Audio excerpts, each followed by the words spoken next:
Antara dua penyesalan. Saya tidak ingin menyesal di kemudian hari.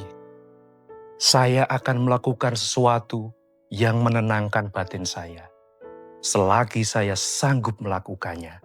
Tentunya dengan berserah pada kehendak Allah, meskipun sangat berat melakukannya.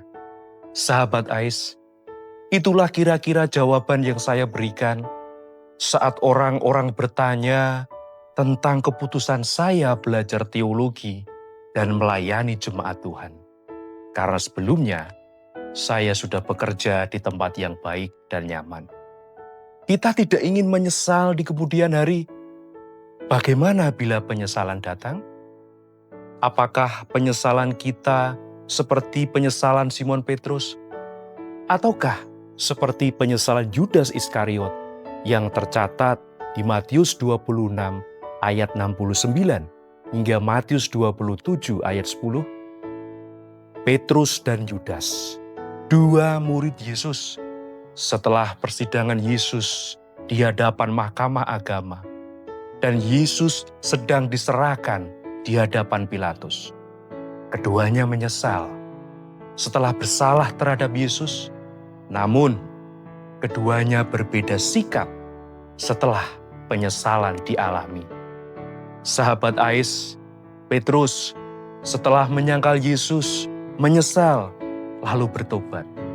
Sebaliknya, Yudas setelah menyerahkan Yesus juga menyesal, namun mengakhiri hidupnya dengan menggantung diri.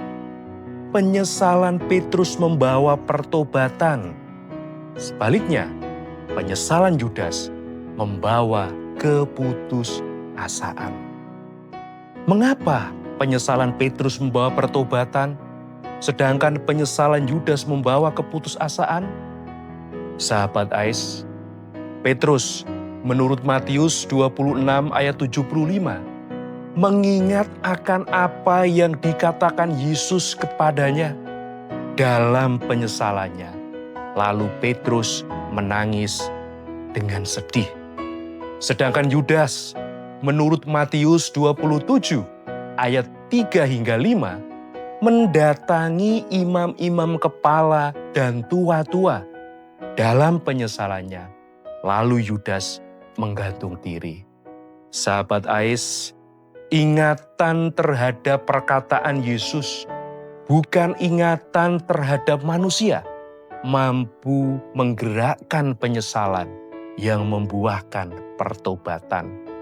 Tanpa ingatan terhadap perkataan Yesus, penyesalan tidak membuahkan pertobatan, bahkan membawa keputusasaan yang kelam. Apakah saat ini kita sedang mengalami penyesalan? Penyesalan membawa pertobatan. Bila kita mengingat perkataan Yesus, ingatlah perkataan Yesus, dengarkan perkataan Yesus, baca dan renungkan perkataan Yesus, lakukan perkataan Yesus. Sahabat Ais, apakah kita mengingat perkataan Yesus dalam setiap pergumulan hidup kita seperti yang dialami Petrus? Amin.